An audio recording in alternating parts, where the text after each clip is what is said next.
All right, I guess we can get started. Good evening, everyone. Thank you for joining on this course. This is a crash course on the no-code development platform called Bubble. Those of you who have joined our previous session, we've talked about how to create a login page. And the idea of this course, this four-part course, is to hopefully be able to create a CRM within the parts of these four courses. So last session, we're able to create a login page. And this session, we're now going to go in a little bit deeper by creating a profile. And I'm going to show you some elements in terms of how to design and how to make the CRM actually looks very good. So again, my name is Simon. I'm the co-founder and COO of FundKernel. I'm also the principal, where FundKernel is a digital alternative investment platform for alternative investment. I'm also the principal for a software development firm called FinTech in Motion, where we do everything custom FinTech development using a no-code platform like Bubble. So let's get into it. I'm not going to waste too much time. Now, if you guys can see the screen right now, I have a screen here that resembles to some sort of a CRM system. For those of you who are familiar with HubSpot, I took this design directly from HubSpot, and I'll just quickly flash the HubSpot design here. So this is the HubSpot. This is the HubSpot actual CRM. And if I go back, I took the design straight out from there.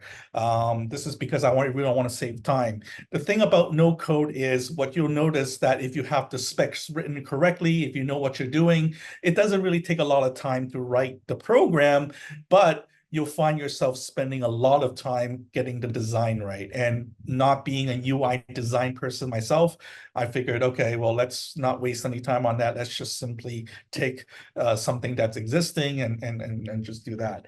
So not to condone copying of anything, but I'm merely using that as a way to sort of make things simple. Now, I'm going to try to recreate this page here. So you can see it now. I have a page here that basically want to list out all my contacts. And this is what this looks like, supposedly. So I do have a separate page that is a little bit blank, but eventually this is where I want to get to. So let's get started. Now, the whole setup, the whole layout of Bubble page is based on the concept of either its layout in a column session or in a row session. So how do I define that? How do they define that? So you can see the entire page here. Here, the page is set up in a column layout. So you have the entire page as a single column. So you have a row in this one column, this column here, you have one row of the column, two row of the column, 3 row, 4 row, 5 row of the column, and so forth. Now, within the page, there are different groups. And in the groups, there are, this is what I call a row layout, which everything is set in one single row.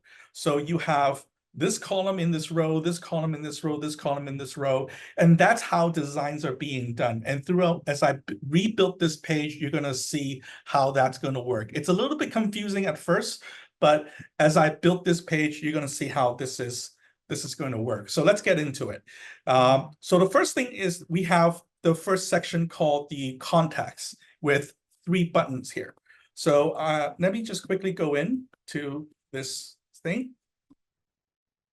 And what I will do now is I'm going to create a group called here. And again, because the page is in a column layout, everything will be in one single column. So whenever I add a new group, it's going to be right under the group on top. All right. I'm going to name this group. So first of all, the group has to be organized correctly. So let me just put that in there. And you can actually organize the priority of the group by using these buttons. So this is now on top, which means it lays on top of the other 2 ones, where I don't want to. I don't want it. So I'm just going to next and bring this back to the bottom. Okay. And I'm going to call this group prospect display section. Prospect display. And this is going to be my canvas for everything. So I'm going to extend the canvas a little bit. give it a maybe possibly a 500 pixel canvas. All right. So here's my area where I can start putting in my element. So the first element, if I go back to the bubble here, the first element is this part here. So I will add another group. And I'm going to call this group prospect header. Now, it's very important that you use these group names because as there are more elements that are being built within the page, you need to be able to identify them very quickly. You could do a search. There's a search thing that you can search. So naming them correctly is very important for you to organize this app. Now, if I can go ahead and just prospect header, and I'm going to make this a little bit bigger, let's do a 70, right? Now, if I look at how this group is organized, this group is organized in a row fashion, in a single row. So what I will do is I'm going to change the layout to a row layout. And I'm going to add two more groups in this row layout. So I'm going to head right here. I'm going to put this within this header. Okay. So for this, I'm just going to call this group header left panel. And I'll make a copy and then name this header right panel. Okay. So I have my left panel, I have a right panel, and now I can start putting things in there. If I recall, the left panel has two text elements, right? So one is a big prospect text, okay, which is here. And I believe it is the color is a little bit different. So I'm just going to make this bold to like 700. And I'm going to put in color scheme.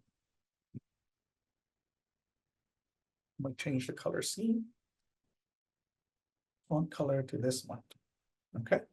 And I think I want this to be a little bit bigger. Let's say an 18. All right. Now, let me adjust the layout a little bit. 30. Okay. So I have my prospect.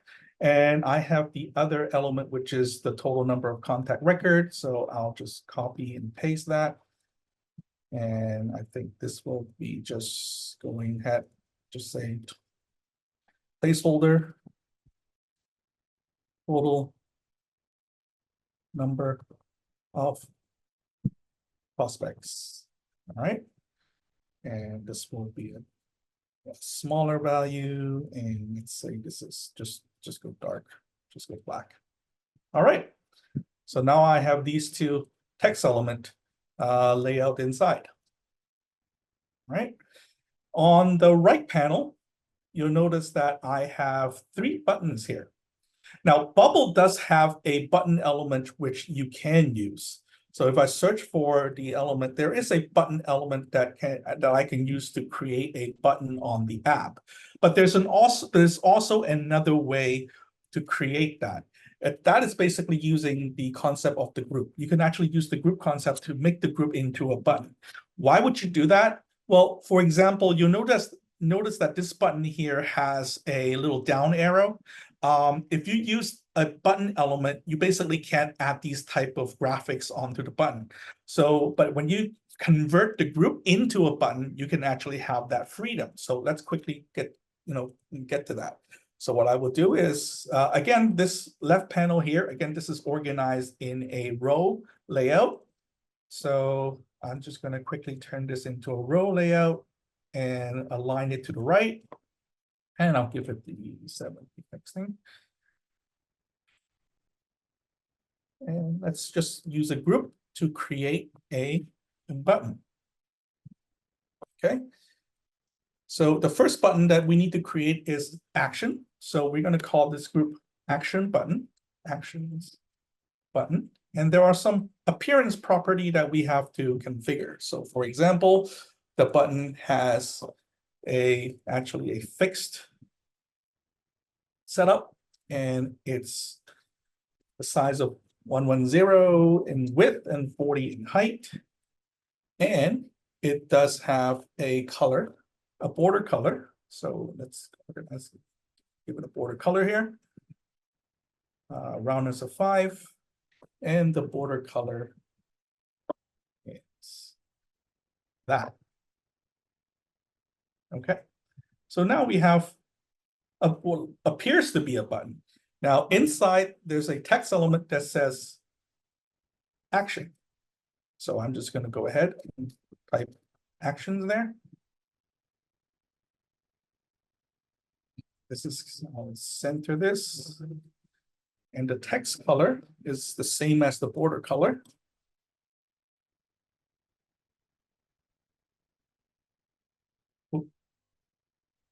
Okay.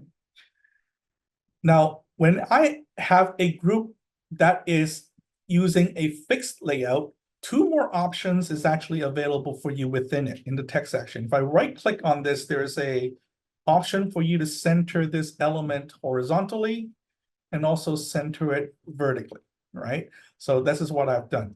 Now, beside the action button, there's also an icon. If I look at here, there's also a down arrow icon. So what I need to do now is I need to add that icon in there.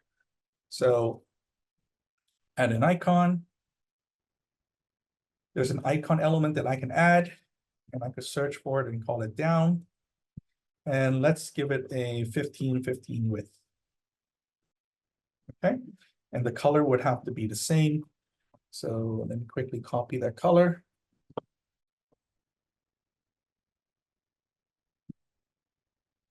Okay, and I'll just do center vertically again.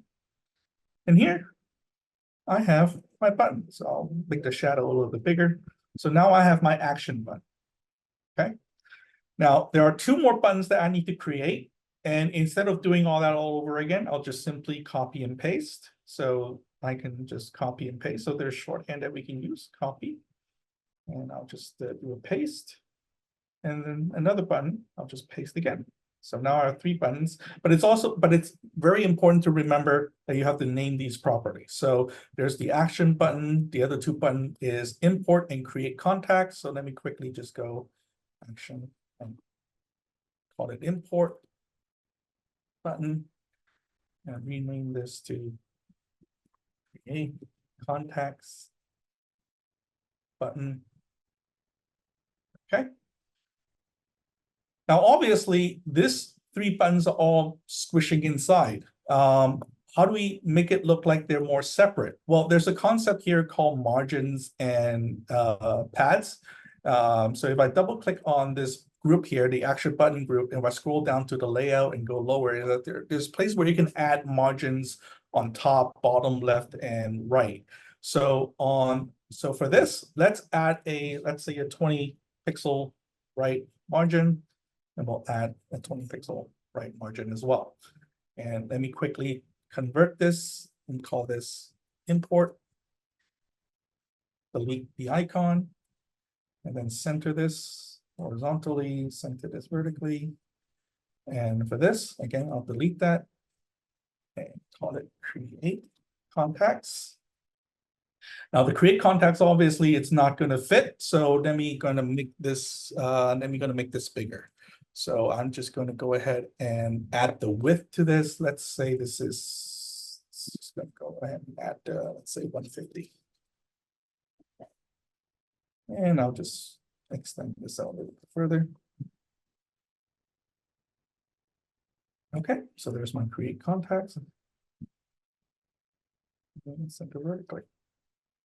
All right. Now the create contact obviously is going to be filled. So let's do a little bit of adjustment on the button. Let's just copy this thing. The background is going to be this color. There's not going to be any border for this, but then the text inside needs to change. The text inside should be white. So, okay. And there we have our 3 buttons. Now the alignment is still a little bit off. You can easily adjust that by double clicking on that, and there's layout. You can center this down here. Make this center, put the center. And if I click on preview,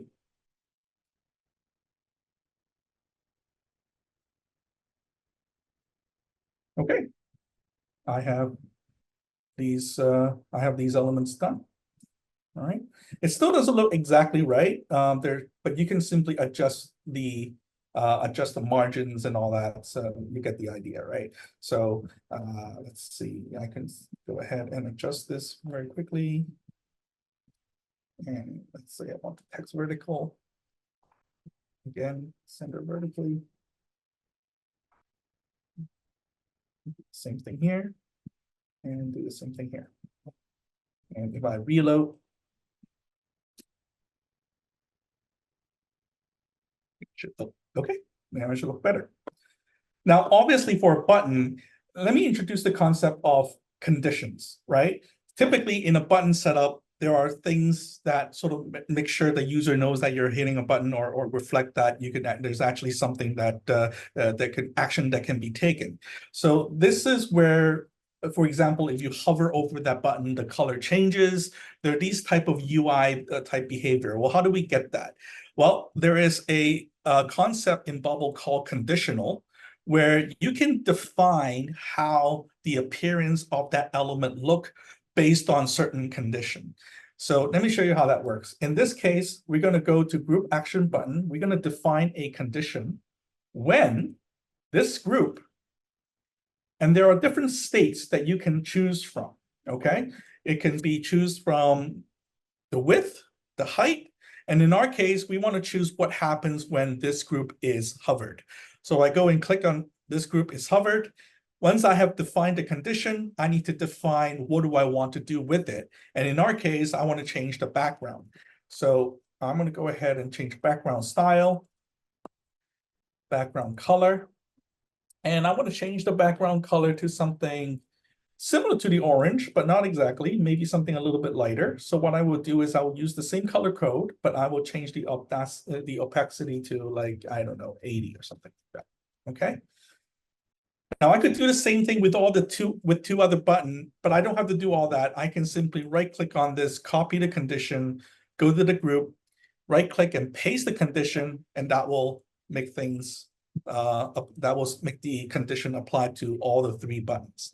And if I preview on this, whereas previously there's no action when I hover over these buttons, now you see that is now being hovered. So there's things that you can do here.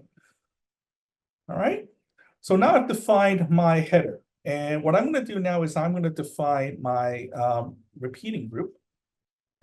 Define basically a table that shows all the contacts. So right away, I'm going to go group here.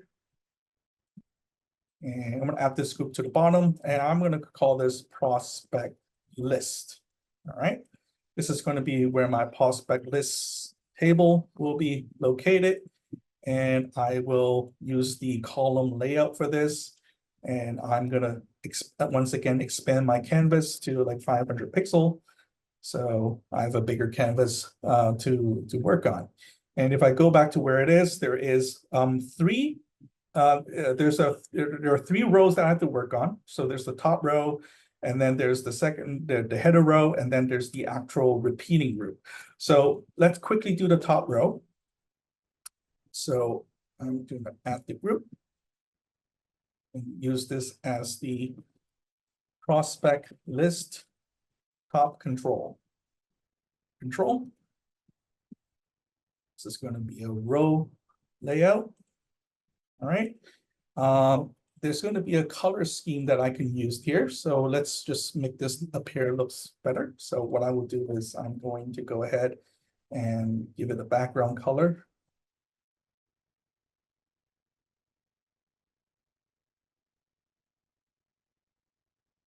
All right. Now, if I go back to what is original, so this is in a row layout with, again, with a left panel and a right panel. So let me just go ahead and turn this into a row setup and add the right panel. Okay. So there's my table left panel. Copy right, and this is my table right panel. Okay. Now in my left panel, there's a search box element, which is available in the Bubble application. So I can just add the search box element here.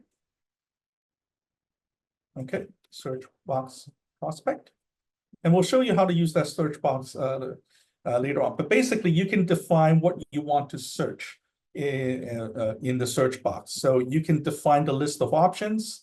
So these are the data type that you can search for. And in our instance, we're going to search for CRM prospect.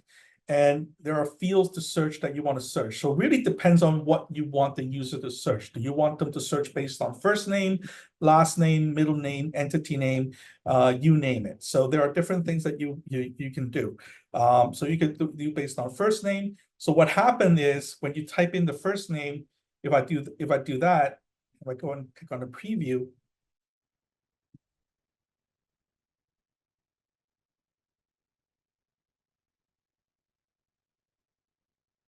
right? If I type in my first name, it will actually be able to find me or find a record based on the first name. So we have a search box. I'm just going to make this a little bit bigger. Let's say a 35, and I'm going to make sure this is on the layout side. This is centered. Okay. All right. And on the right panel, there are two buttons. I'm not going to do the group thing. I'm just going to use the button element for this because there's really nothing too customized here. So I'll use two button element. I believe one button is called the export. The other is called the edit column. Oh, forgot this should also be row. Okay. Edit columns. Now it doesn't look that way. So, but now on the button side, I can actually adjust the look and feel of the buttons as well. So if I want to change the button, I can actually go in here, change the appearance. So the background, in our case, this should be white, or you can have it none. That's up to you. But the font color will change to that, and the border will change to this as well. And give it a roundness of 5. Let's make this button a little bit bigger. So let's just say the width is 75 and the height is 30. So there's my export button. And for my edit column button, we'll do the same, but except the edit column would have to be a little bit bigger. So let's do 120 and let's do 30. Same, but then the appearance, again, the font color, have to change that. And the background color is none, and we'll use the same border color, the roundness of 5. Okay, and then again, we can actually use the layout, the margin to sort of separate these two. So on the right margin, I'll add the 20 right margins to separate these two. And because the layout is supposed to be to the right, I'll just click on that, put them to the right, and for each of them, I'll lay them out in the center. And there, I have my two other buttons. So that's I do a reload. Okay, so I am here. Now compare that to what I did to the HubSpot. We're actually getting pretty close. We're actually getting, it actually looks kind of familiar. So let's continue with that, right? I'm not going to copy it exactly, but it's going to look, pretty familiar. So we have our first section of the table here. The next part of the table is the header table, is the header side. So the header is another row only layout with a few different sections. So let's go ahead with the name, email, phone number, contact owner, and so forth. So what I will do is let's just add another group.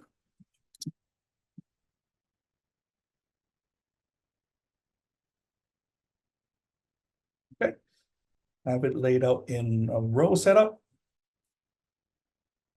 And let's expand the canvas a little bit, 120.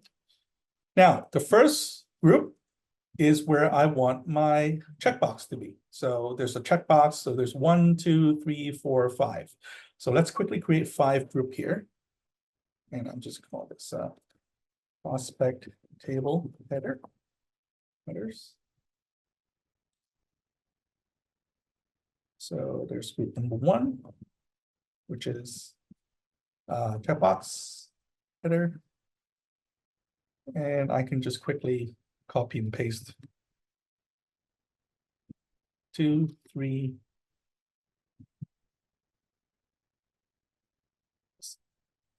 Okay, so there's my checkbox header.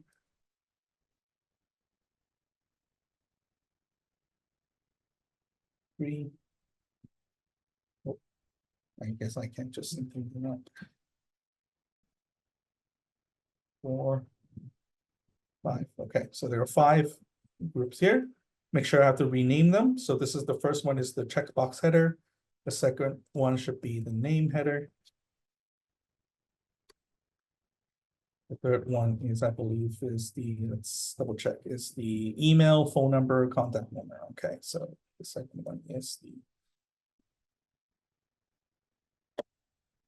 email header,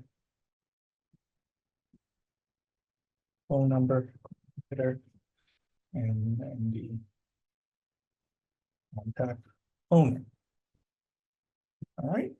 And again, it's the same color as the one on top. So let's just make sure that the color scheme is correct. So if I go down here, I'll copy the color scheme here. And if I go to the table, each of the header,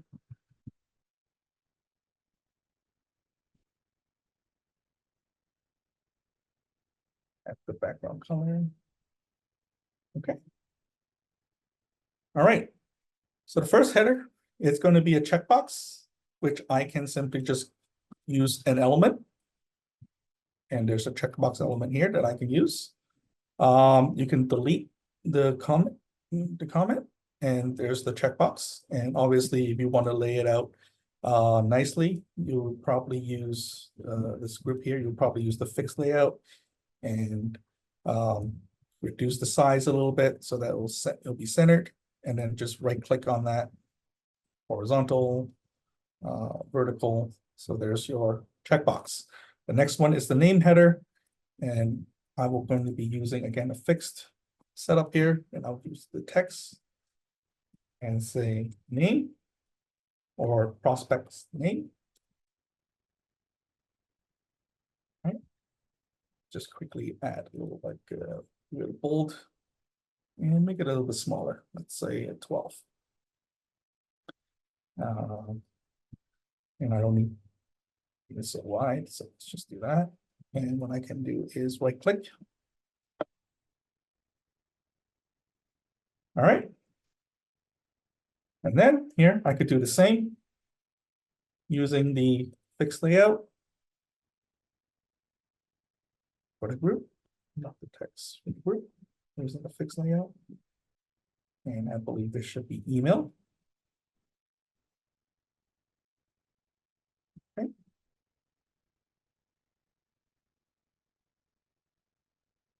Just center this vertically. Next one. Okay. Phone. Center horizontally, and vertically. And then the last one here is the contact owner. Or prospect owner. Okay.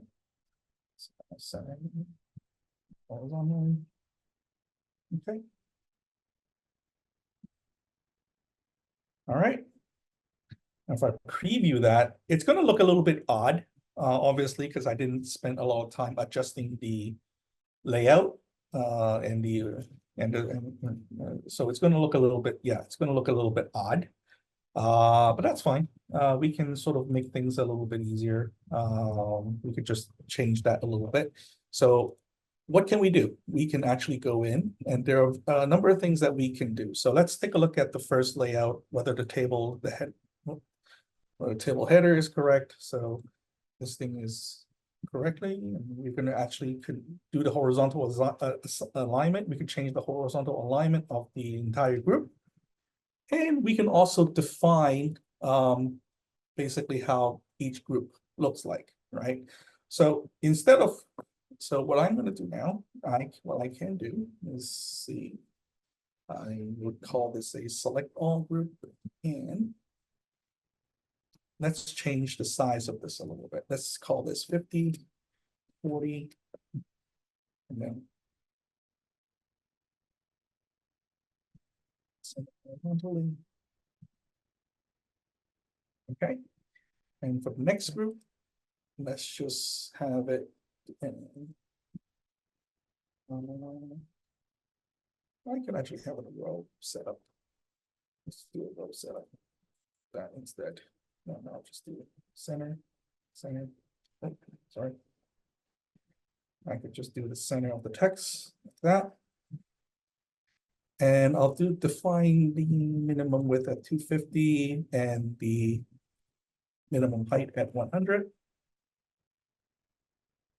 And I could do the same thing for this. So use the row. I'll use the row instead. Define the center. Find an email.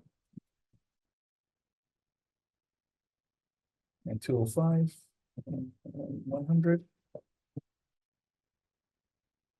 And if I do this, this should look a little bit better after I've done this, because using these type of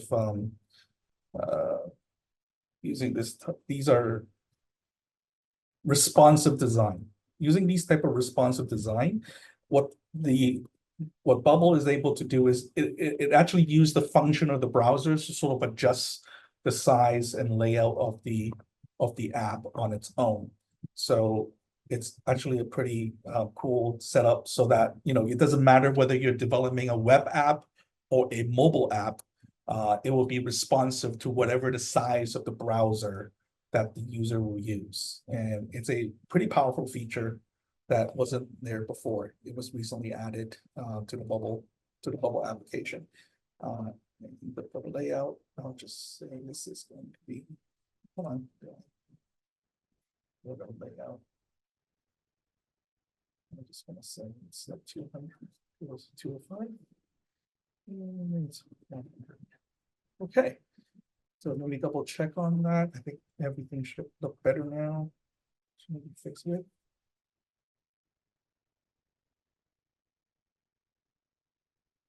And let's see if things look a little bit better.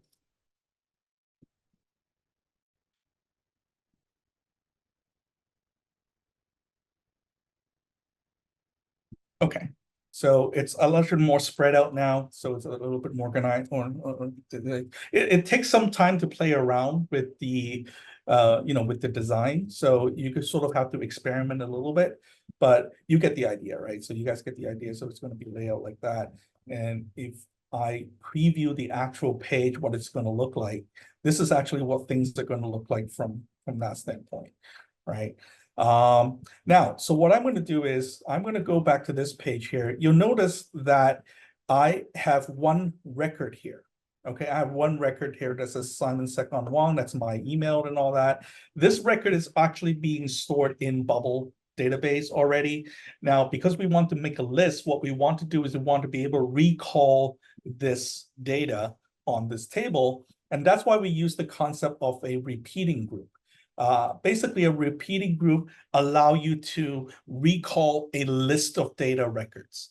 So what we are able to do is do a repeating group. Now, here, what I can do is I will go ahead and create a repeating group. There's a repeating group element. Okay, here's the repeating group element, and you can see it's already sort of configured in a way to show a list of items, right? Now, when we have a repeating group, what we need to do is define what type of data we want to show. So the repeating group here is going to be our prospect list. And we have to define what is the type of content we want to show. We want to say, for our example, we want to show CRM prospect. So it's going to show CRM prospect record, but then we also have to define the range, right? So this is where the data source comes into play. If I go into data source, I want to do a search for CRM prospect. These are all the records I want to show.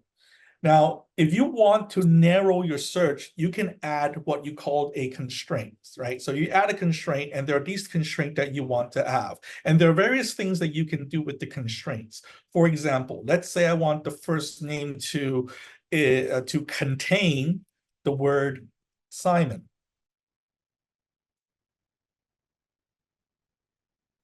Okay. So what this will do is it will actually go in and search all the CRM prospect record and find everything that has the first name Simon in it, right? Obviously, the more constraint you add, the more narrow your search is. But in this case, since we're looking to show all the prospect data, we're not going to add any constraint here. We're simply just going to show search for CRM prospect. So all the CRM prospect will be displayed. Now we've defined the data within the repeating group. Now we need to determine what type of data we want to show in the repeating group. So in our example, we have prospect name, email, phone number, and prospect owner. So let's go ahead and try to lay that out. Now, I could either do all that all over again, or I can simply just copy and paste everything that I've done here. So if I just make this like that, and it's like that.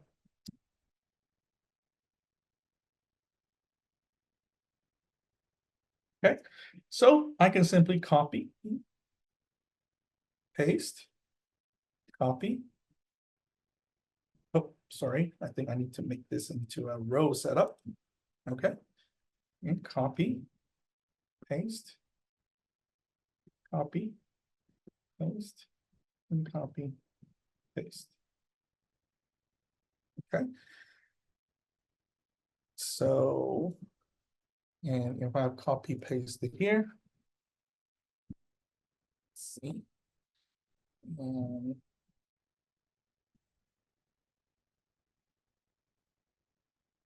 Now, here, obviously, we're not going to show the prospect's name. We need to recall the actual name of the prospect. And this is where dynamic data comes into play. Right now, this is displaying static data prospect's name. What I can do now is insert dynamic data. And because we've defined the table to have the repeating group to have CRM prospect, we need to also define the data to be displayed within a group as well. So within the group prospect's name, I have to define it to be CRM prospect. The data source will be the current cell's CRM prospect, the current cells, which is this row here, right? And then on the text side, we can now define a dynamic data saying that we're going to show the parents group CRM prospect, and we can do the prospect's first name, add a space onto it, add another dynamic data,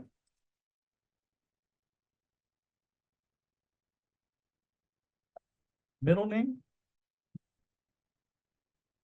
and then add a space on top of that and add another dynamic data, last name. Okay. Same thing for the email. Oh, I don't want this to be bold, so let's just make this regular.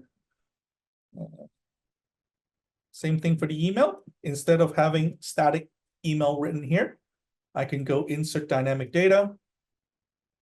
I first have to define the group first. So let's say the email header should be CRM prospect.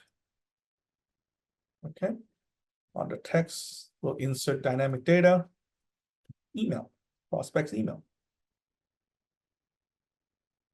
Right. Again, we'll want the regular. Here, same thing. We'll need to define the data for the group.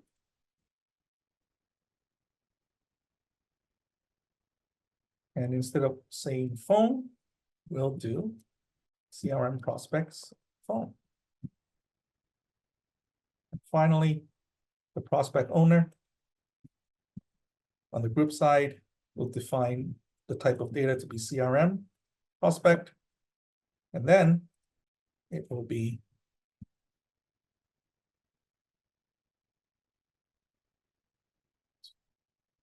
user profiles and user search again. Okay. All right. Now, obviously, this doesn't look very much aligned. So if I do a preview right now, it's going to look very weird. But let's do it anyway. Let's kind of show. I want to show you how that the data is actually being extracted. So let's just go ahead and click on preview.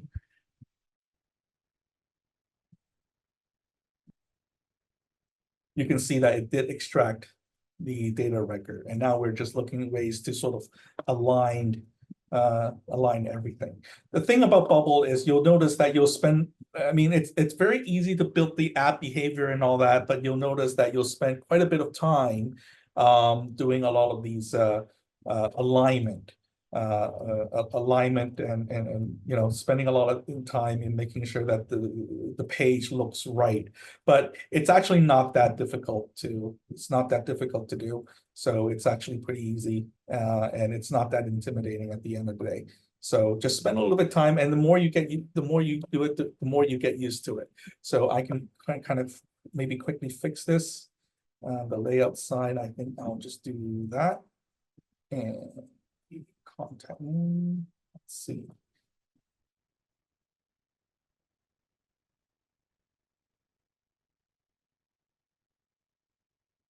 Group side.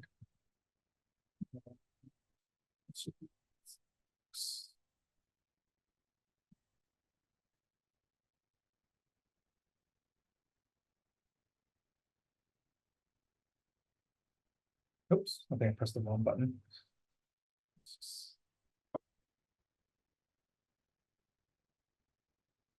Let's see the repeating group. Okay. On the repeating group, and it should be this way. The layout should be say the height is 40. So yeah, again, so play around with the different configurations and setup. Eventually, you'll get it down patch. But just to fix this one. Okay, so the prospect name. Here's the row. Here's the top, and 205. Let's say 100. Let's see. Let's say up to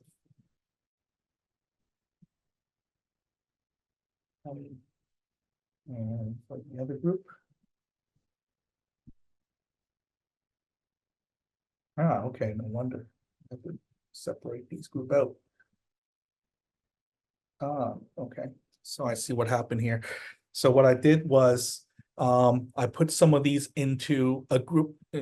With some of these groups, they're supposed to be outside of the group. So what I can do now here, if you notice that I have a repeating group as the parent, and then the header, which is here, the email header, right? But then you notice that the group phone number header is within the email header. So what I need to do is I need to bring it back out because because right now the group phone number header is the child group of the group email header, which is incorrect.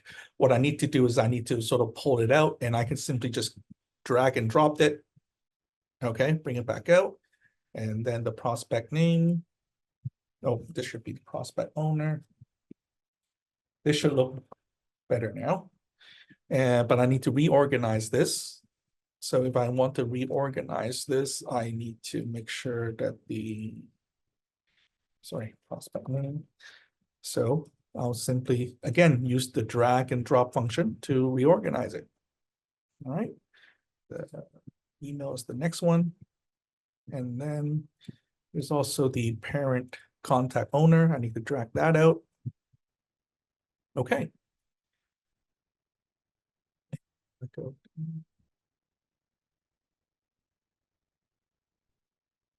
Okay. you know what? Sometimes the drag doesn't work that well. So let's just use that instead. Okay. Now it should look aligned. Let's see.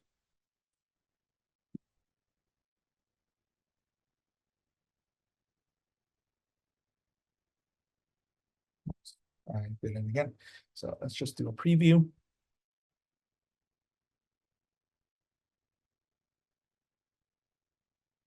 Okay, now it's perfectly aligned, right? Now, obviously, we'll still need to change some of these things like the text, which is an easy fix. So let's quickly just, we don't want it to be fixed with, we'll just unclick that. Unclick that.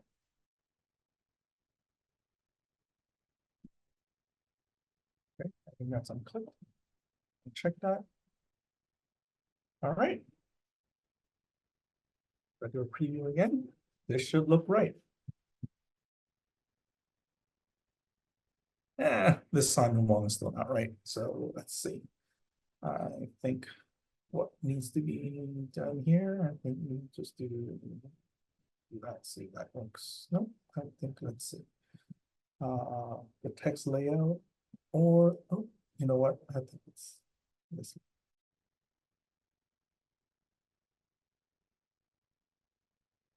Let's check on that.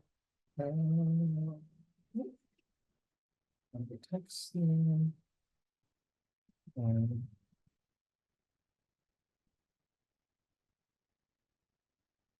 group layout. Let's see if the group is correct. Use the group layout like that. See what happens when I use the group layout like that.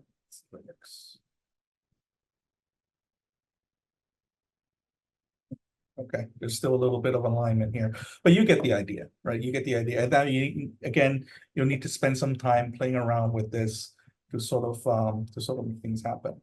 But you know, it'll take some time as you get more comfortable with the app, with the application. You'll become much easier to figure out how to make things look nice. But at the same time, what we have shown you is how you can recall this data.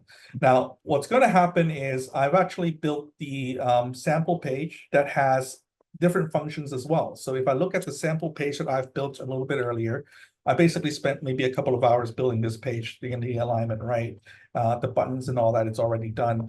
I can create a contact. What I can do is create a contact, and there is other animation element within Bubble that you can actually use to make the app look much more interactive. So for example, if I click on create contact, they'll actually bring out a form which I can fill in to add a contact, right? And I could close this form as well. Well, how do we do that? Well, this is a concept called a floating group, which is another element within Bubble.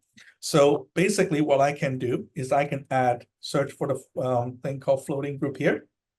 And this floating group, basically you can define where you want the floating group to appear. So for us, in this example, we're going to show a floating group that is shown on top, and horizontally, it's going to float from the left side. So this is going to look something like that, right? Now, I'm not going to do the design stuff because of time, but I'm just going to put a text here that says, this is the floating group. It will appear when create contact is clicked. Okay, so this is what I want to show, and I want to show the animation behind it. How do we do that? Well, the floating group, first of all, you have to make sure that the floating group doesn't appear on page load, right? So if I look at this, the floating group doesn't appear on page load. So we have to uncheck that. So when the page is loaded, this floating group wouldn't show up. Now we have to trigger an event that makes this floating group shows up. And I've already said that we're going to do that by I think I put this on the wrong page. We're going to do that by saying we're going to click create contacts and make the floating group show up. So again, let me just quickly do that here. Right. All right. Next. This floating group will appears when I click on create contact. Okay. All right, so let's close this floating group right now. And let's add a workflow that will create an event that shows the floating group, which, like I said, when the create contact button is clicked. So I right click on this. What I need to do is I need to create a start and edit a workflow. And here, step one of the workflow, there is a operator called animate an element. And you want to define the element. The element that we have is called floating group B. And you can define what type of animation you want. And in our case, this is what we call the animation that we used was called a slide right in. All right. All right. So once we have done that, if I click on preview,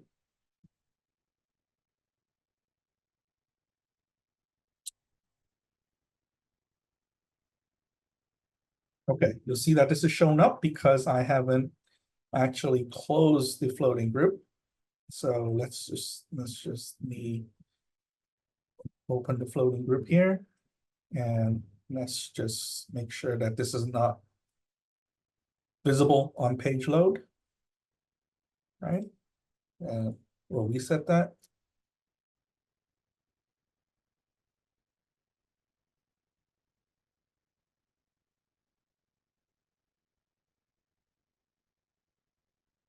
Okay, and now if I click on this, the floating group will appear, and then you can all do all sorts of different things.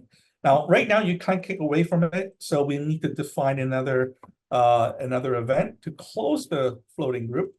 So let's just go here, and let's just for argument's sake, we'll just use the column layout here. Actually, you know what? Let's use the row layout just to make things a little bit easier. Use the row layout, and what I will do now is I will add an icon. I will add an icon within the floating group and close. Click. And I'm going to have this being placed. I'm going to have this placed like that. Okay. And with the close setup, I will add a workflow. Again, using the animate an element.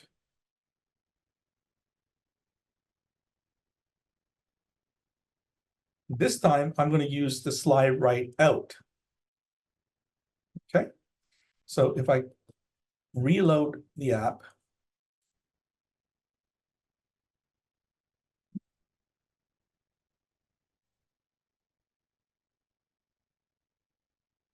if I click on create contacts, there's my floating group. If I click on the close button, it will go away, right? And if I use the, if I preview the actual other page that I've created, you'll find that I've done it here as well, right? Okay.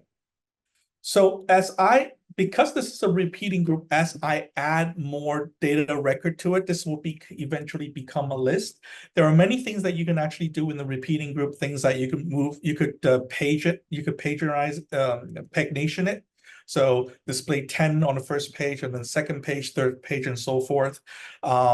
If I compare what I have here with what HubSpot actually have done, I mean, there's a lot of similarities. Obviously, it's not exactly the same, but you can see that it's actually pretty similar to this. And this is basically a couple of hours of work for me to get this page done. Now, I do want to wrap up this session because typically in a CRM, when you click on this, you can actually bring the profile out. Right, you could actually bring the profile out. So how do we do that in Bubble? here, what we can do is we can actually define a workflow when certain thing is click. So if I go to the group here, I right click on it, I can define a workflow. So when the group contact name is click, I can actually have a navigation section and says go to page. And I've created actually a CRM page here, a profile page here. And we want to send the data, all right? The page profile where you want to send the data. What data are we sending? Well, obviously, because we want to open that profile, we're sending the data of that profile to the other page, which means that we're sending the current sales CRM prospect, right? CRM prospect unique ID, right? Unique ID. Okay. So what's going to happen if I click on this, if I preview this, this will now become a clickable element. And if I click on it, it will actually bring me to the profile page, which sort of shows all my data on the profile page. Again, very similar to what HubSpot has, right? So there are different things that you can do. So it becomes much more enriched that way. So I know time is up. So basically today we have shown you, I've been showing you repeating group, floating group. We didn't show you set up the form. We're trying to create contact. There are actually click to workflow to click a profile, extracting data from profile. There's actually quite a bit of things that you can do within the Bubble app, from creating sorting. You can sort the different data within the repeating group. You can do a search. I've actually shown you the search. So there are many things that we can still do, but there's just simply not enough time for us. So I guess the next session, we'll hopefully get to the next session. And again, we'll show you more about using custom state to kind of make, to sort of show reflecting different data within the app. So hopefully this will kind of give you an idea. Again, I would encourage all of you to go to Bubble and sign up for an account. Disclaimer, I don't work for them, but I simply have a blast building apps on this app. But if you really want to use that, have that experience, go to bubble.io. They have a free account that you can sign up for it, get a free account, use it, play around with it, try to build the app on yourself. Go to YouTube and get some tutorials. That's the best way to get yourself learning and get yourself familiarized with the application. So with that, thank you very much for your time today. Yeah, I'll see you guys in the next session.